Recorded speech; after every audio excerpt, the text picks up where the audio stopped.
ہم نے وزیر اعلیٰ ہاؤس میں سادہ پانی بھی نہیں پیا، وہ ہنس ہنس کر جو باچھے نکال کر حکمرانوں سے باتیں کریں، پھر ان کے بسکٹ کھائیں، پھر ان سے کہیں ماشاءاللہ آپ بھی بڑے نیک کام کر رہے ہیں۔ اب ان کو انہوں نے کتا رکھنا ہے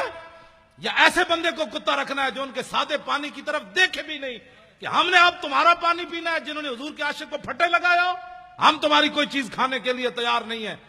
تو پھر کتا وفادار ہو نا مالک، یہ تو نہیں ادھر بھی ٹاؤں ٹاؤں ادھر بھی ٹاؤں ٹاؤں ادھر بھی پوچھل ہلائے ادھر بھی پوچھل ہلائے۔ کتا وہی ہے مالک کا، اور مالک رکھتے ہی دنیا میں بھی دستور یہی ہے، کتا اسی کو رکھتے ہیں کہ گھر مالک کا 1000 میل دور ہو، کتے کا ادھر دیکھے کہ کھڑکار ہو رہا ہے، یہ بندہ مالک کی طرف جانا چاہتا ہے، تو کتا گھر کے باہر میلوں دوڑ کر آئے کہ یہ میرے مالک کا گھر ہے، ادھر نہیں آنا۔ کتا تو اس کو کہتے ہیں،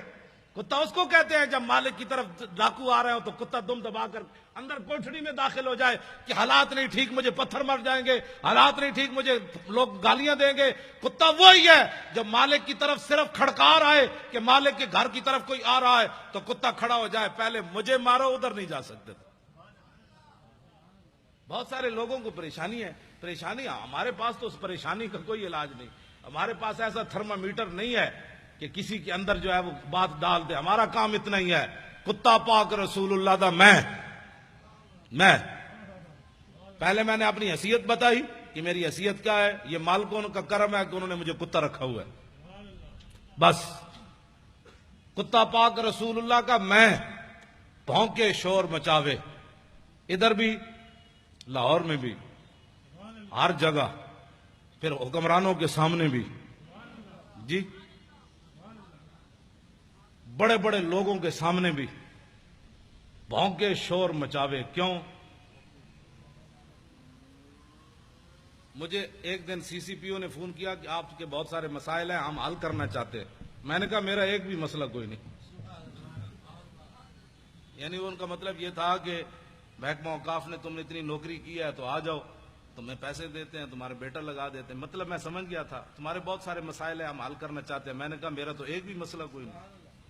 مسئلہ تو حضور کی عزت کا ہے۔ اس بیچارے نے فون ہی بند کر دیا۔ میں نے کہا اے کسی اور ہوتے جاڑ جا کے پاؤ، اے جاڑ کسی اور نو پاؤ، اے جاڑ اس پرندے اس جاڑ تھلے نہیں آندا۔ ایسی میں اب سی سی پی او بندہ بات کرے، ہاں جی ہاں جی ہاں جی، میں بہت سارے کام ہیں، میں شناختی کارڈ بنوانا ہے، ڈومیسائل بنوانا ہے، میں پتر بار بھجوانا ہے، ہاں جی وہ میرے بہت سارے مسائل ہیں، میرے ڈیڈے درد ہسپتال فلانے جی میں داخل کرا دو، میری ہسپتال دے کارڈ لے دو، میرے تھانے دے کارڈ لے دو۔ باتیں کرنے والے مشن اتنا بڑا لے کر آدمی اٹھے اور پھر جو ہے اس بات پر گر جائے، یہ بات ایسے نہیں ہوگی۔ میں ادھر بھی جتنے بھی حکومتی مخبر یہاں بیٹھے ہیں نا چغل خور، ہاں یہ میری پوری تقریر ان کو سنائیں، ہاں یہ ایسے نہیں کر کے میری بات ان کو سنائیں۔ ہاں میں ہمیشہ چغل خوروں کو یہ کہتا ہوں کہ چغل خوروں کہ میرے ہاتھ قیامت والے دن کیا گواہی دیں گے۔ یہ تاریخ الخمیس کا رات مطالعہ کر رہا تھا، یہ سبل الہدا کر رہا تھا، یہ واجب الامہ کا کر رہا تھا، یہ بخاری پڑھ رہا تھا، یہ قرآن پڑھ رہا تھا، یہ قرآن اٹھا رہا تھا، یہ رکھ رہا تھا، یہ دلائل الخیرات پڑھ رہا تھا، یہ ساری باتیں یہ ہاتھ بول کر گواہی دیں گے۔ تمہارے ہاتھ بول کر کیا گواہی دیں گے کہ ناموس رسالت پر بات ہو رہی تھی ہم تو مولانا کے خلاف پرچہ کاٹ رہے تھے۔ یہ ہاتھ تو بولیں گے قیامت والے تھے، آج لے ان کی پناہ، آج مدد مانگ ان سے، پھر نہ مانیں گے قیامت میں اگر مان گیا۔ بات ہم غلط کریں تو گردن حضور کے لیے رکھی ہوئی ہے اور کسی کام کے لیے نہیں رکھی ہوئی، بالکل۔ میں گھر کی بات اس لیے بھی نہیں کرنا چاہتا، میرے بچے جو ہے وہ مجھ سے بھی زیادہ دلیر ہیں،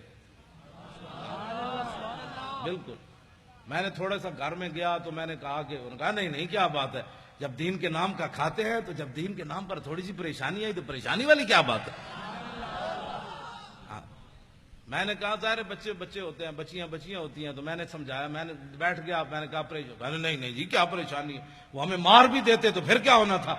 جب آپ باتیں کرتے ہیں تو ہمیں پتہ ہے کہ ہمارے ساتھ کیا ہونا ہے۔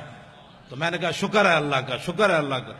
یہ نہیں کہ دین کے نام پر۔ انہوں نے کہا ابو جی ہم کھاتے جو ہیں جب آتا ہے تو اس وقت ہم کہتے ہیں ماشاءاللہ ہمارے ابو جی بڑے اچھے ہیں، تو جب ہمارے سروں پر کلاشن کوفے رکھی گئی تو اس وقت بھی ہم نے کہا کہ نہیں ہمارا باپ جو باتیں کرتا ہے وہ صحیح کرتا ہے، ہم حاضر ہیں اس کام کے لیے۔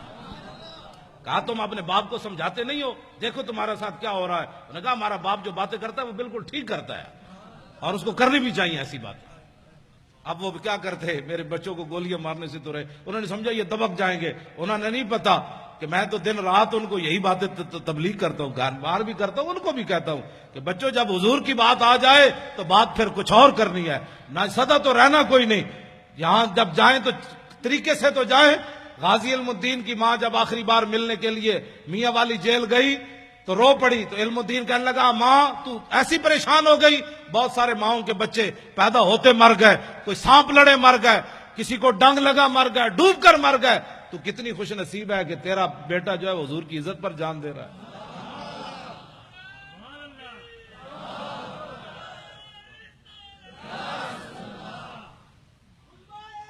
پھر وہی بات، لبیک یا رسول اللہ کی بات، لبیک حضور کی بات، لبیک لبیک یا